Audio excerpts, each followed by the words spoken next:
नहीं गाने वाले। और क्या अभद्र क्या गलत मैंने कर दिया इस कुंभ में आके। गाना भी खोल के दिखा दो। आज आप जो है सन्यासी संप्रदाय में शामिल हुए बचपन से ये भगवान का आखिरी शब्द कौन मान रहा था? राहुल गांधी और उनका इकोसिस्टम। क्योंकि राहुल गांधी और उनके इकोसिस्टम ने तो प्रण लिया है कि भारत की स्टेट और भारत की अर्थव्यवस्था को वो युद्ध के रूप में देखते हैं। ऐसे वक्त में लिया है जब केंद्रीय कर्मचारियों और पेंशनर्स का महंगाई भत्ता बढ़कर 53% तक पहुंच चुका है। वेलकम दोस्तों, इस वीडियो में बात करेंगे सोशल मीडिया पे क्या वायरल चल रहा है। एक बार मोदी बात लागू किया है कि एक ही वेतन का, और कुछ महाकुंभ मेले में बहुत कुछ हो रहा है आजकल, तो वहाँ के बाद ले जाऊंगा मैं। चलते हैं वीडियो पे। इससे पहले सातवीं वेतन शुरू हुआ था 2016 में। इसके 10 साल दिसंबर महीने में खत्म हो गया। अब 8वीं वेतन आयोग मंजूरी मिल गई। 8वीं वेतन आयोग के गठन की मंजूरी मिल गई है। केंद्रीय कर्मचारियों को मिलेगा फायदा, इससे दोगुनी सैलरी बढ़ी। अश्विनी वैष्णव ने केंद्रीय मंत्री ने क्या कहा? कर्मचारियों के लिए 8th सेंट्रल पे कमीशन को मंजूरी दे दी है। 8th सेंट्रल पे कमीशन आप सब जानते हैं 1947 से अब तक 7 पे कमीशन हुए हैं, और प्रधानमंत्री जी ने एक रेगुलर रिदम के साथ पे कमीशन बनाने का जो एक संकल्प लिया है, उसके हिसाब से 2016 में लास्ट पे कमीशन 7th पे कमीशन स्टार्ट हुआ था, तो 2026 में इसका टर्म कंप्लीट होता है। उससे वेल बिफोर 2025 में एक तरफ बोला जा रहा है कि दिल्ली में बुरा हाल हो जाता, 8वीं वेतन का अनाउंसमेंट नहीं करता कोई। तभी 8वां वेतन आयोग कहाँ से डिक्लेयर कर दिया? जब हम लोगों की सरकार थी तो हम छोटे छोटे अनाउंसमेंट भी नहीं कर पाते थे, इतना बड़ा आपने कहा कर दिया। और पहले क्यों नहीं किया? मुझे लगता है बीजेपी ने सर्वे करवाया होगा, देखा होगा कि सर्वे में बुरी तरह हार रहे हैं, खासकर नई दिल्ली से, तो लगा होगा कि अपनी अपनी जान बचाओ और 8वां वेतन आयोग जो है वो अनाउंस कर दो। वो तो करेंगे ही, और किस लिए ही सरकार में आना चाहते हैं?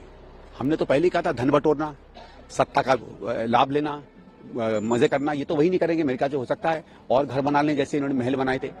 अब ये जिस बुरी तरीके से फंसे हैं शराब नीति में, और क्या कहेंगे। और ये तो बड़ी बेशर्म की बात है कि जिस पर इन पर कोर्ट कहता है कि कोई ना कोई बेमानी है, सीएजी कहता है कि तुमने 6 महीने में 2000 करोड़ का घाटा कर दिया, यानी 4 साल में 16,000 करोड़ का घाटा कर दिया। उसको धरले से मुख्यमंत्री कहती है कि मुझे कोई चिंता नहीं है, हम लूट मचाई थी हमने।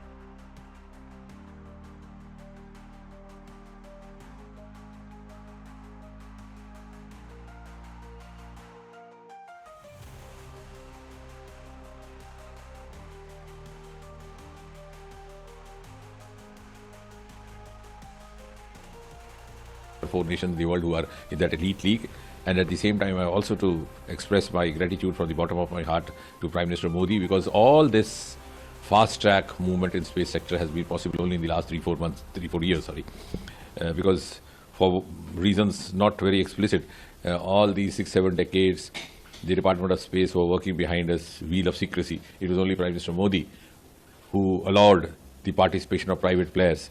And ever since then, now we are following the same benchmarks as the rest of the world. And we are also, in fact, laying down cues and leads for others to follow. We started off late. And that's remarkable. We started very late. एक तरफ बोला जा रहा है कि हाइडेनबर्ग research बंद हो गया है। इन्होंने अडानी पे बड़ी बड़ी रिपोर्ट्स निकाली थी, तो कुछ खास हुआ नहीं। अडानी की और इन्वेस्टिगेशन, अडानी का कंपनी बंद होना चाहिए था, लेकिन हाइडेनबर्ग बंद हो गई। और ये भी निकल कर आ रही है कि हाइडेनबर्ग बंद होने के और बीजेपी नेता शहजाद पूनीवाला कांग्रेस के सांसद राहुल गांधी को निशाना साध रहे हैं कि आर्थिक हितों को नुकसान पहुंचाया जाए और भारत में आर्थिक एनार्की, या मैं तो कहूंगा आर्थिक आतंकवाद फैलाने के लिए एक प्रकार से ये सुनियोजित ढंग से स्पॉन्सर्ड, ऑर्गेनाइज्ड, ऑर्केस्ट्रेटेड और मैनिपुलेटेड रिपोर्ट प्रेजेंट की गई। और हास्यास्पद बात है कि जिस हिंडनबर्ग की आज दुकान बंद करने की बारी आई है, जिसकी कोई विश्वसनीयता यूनाइटेड स्टेट्स में नहीं थी, वो इन्वेस्टिगेशन में थे, जिसको सुप्रीम कोर्ट ने फेंक दिया था बाहर और कहा था कि इन पे जांच हो कि इन्होंने शॉर्ट सेलिंग करके किस प्रकार से भारत के निवेशकों का लाखों करोड़ रुपए नुकसान किया है, उसको भगवान का आखिरी शब्द कौन मान रहा था? राहुल गांधी और उनका इकोसिस्टम। क्योंकि राहुल गांधी और उनके इकोसिस्टम ने तो प्रण लिया है कि भारत की स्टेट और भारत की अर्थव्यवस्था को वो युद्ध के रूप में देखते हैं और उसे समाप्त करना चाहते हैं, उससे जंग लड़ना चाहते हैं। ये कल भी राहुल गांधी ने बोला। तो राहुल गांधी जी, आज सवाल आपसे है कि हिंडनबर्ग ने तो, मतलब आपके विदेशी अलायंस पार्टनर ने तो ताला बंद कर दिया, आप अपना प्रोपेगेंडा कब बंद करेंगे भारत के खिलाफ? आप बताइए कि क्या रिश्ता कहलाता है आपका इस हिंडनबर्ग के साथ? एक तरह महाकुंभ मेले में संत साधु बनकर आते हैं, वहाँ पर कुछ मीडिया वाले जो है उससे कुछ सवाल कर लिए और संत साधु ने इस पर क्या कहा? गाना भी खोल के दिखा दे। दिखा दो, कोई नहीं। चलते हुए बात करने दिखा दो। नहीं दिखाएंगे ना, कह दिए जाओ ना। कोई नहीं। मैं ऐसा हम हमसे बकर कब से महाराज जी आप जो है सन्यासी संप्रदाय में शामिल हुए? बचपन से ये। बचपन से महाराज जी। और क्या देखा? महाराज जी कौन सा आप लोग जो है भजन करते हैं भगवान का, क्या गीत? तो कहते हैं सब दिखाएंगे, चलो तुम्हें सबको बातें बातें करेगा सारा, इसी में कर में तुम्हें देख रहे तो हाँ साला दिख रहे संतों को बातें गलत बोलने का महत्व तो चिमटा।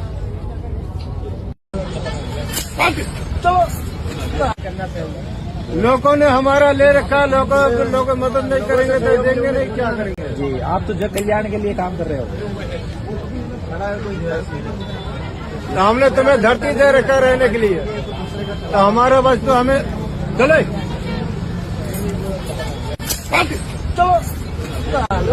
ये भी आ रहा है कि हर्षा जो आप लोग जानती है, हर्षा जो है उसके पहले हुआ संत साधु बन चुकी थी, लेकिन उस पर बहुत सारे इल्जाम लगाया जा रहा है, उस पर आरोप लगाया जा रहा है कि इससे परेशान हूँ, अब छोड़कर चली जाऊंगी माकूम, ये इसने कहा, हर्षा ने कहा। कुछ संत साधु में कोई आरोप लगा रहा है, इस वीडियो पर आप लोग जरूर देखें।